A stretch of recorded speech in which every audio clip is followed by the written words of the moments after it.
Welcome, rebel scum.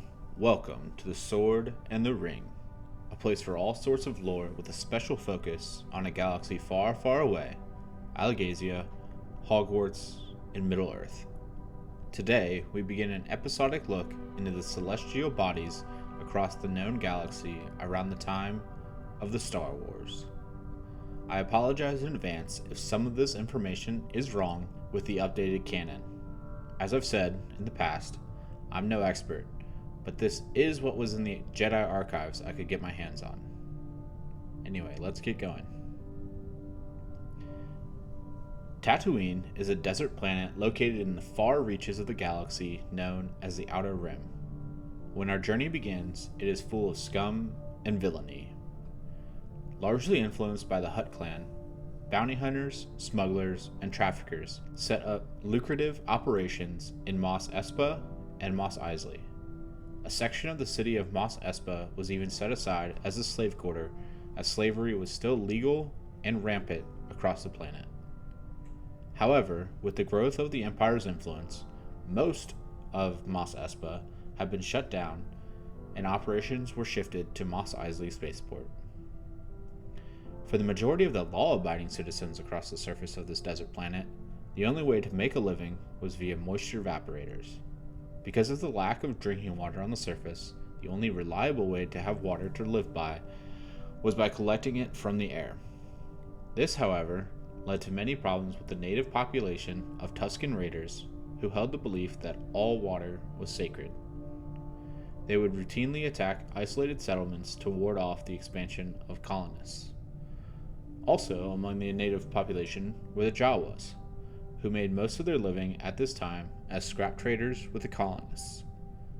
The Jawas were extremely influenced by mysticism and held to a great belief that the Dune Sea, now a vast desert, had once been a rich ocean. We'll be back here to discuss more of this planet's history and culture in the future, or the past, depending on your perspective. Switching now to a much more populated and green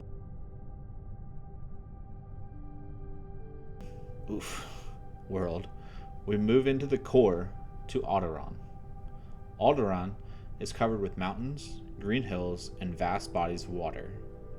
Known as the Planet of Beauty, its citizens were extremely artistic and centered their lives around the world's beauty.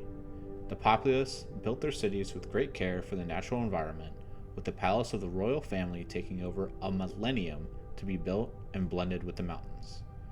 Alderaanians were also especially generous with their time and talents, as people would routinely volunteer to teach skills and crafts, and thus all education was free across the planet. Notably, at the start of our journey, we quickly come to the end of this world's. But before that, we have to talk about a few of the notable citizens. First, Senator Bail Organa was one of the founding members of the Alliance to Restore the Republic. His work had been in opposition to the rise of Chancellor Palpatine for years, but then shifted to active rebellion after the formation of the Galactic Empire. His adopted daughter Leia would end up playing a pivotal role as Alderaan's Imperial Senator. Her diplomatic immunity allowed her the ability and cover to supply the Alliance with weapons and munitions from Alderaan, and to run rebel missions across the Empire. Unfortunately, she was captured following a battle on Scarif and taken to the Death Star, where Grand Moff Tarkin interrogated her for the location of the rebels. She would eventually be confronted with the choice to save her home world or give up the rebel scum, and she did offer false information about a base on Tatooine. However, Tarkin did not care and sought to show the power of the new battle station, and with little more thought, he ordered the destruction of Alderaan. To be clear, Leia was not offering an equal exchange in terms of lives. To her knowledge, the planet of Tatooine was largely uninhabited, and thus would have been a safe alternative to save her people. Don't worry, we'll cover the Death Stars in a separate episode, so stay tuned for that. But lastly, we visit a moon.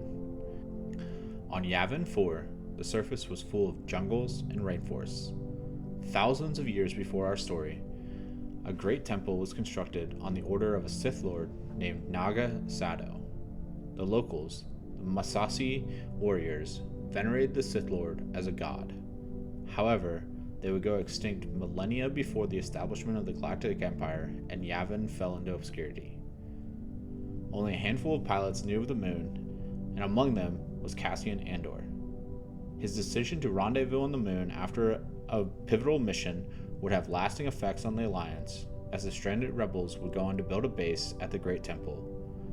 This base would grow to become the main hub of the rebels by the time of our story.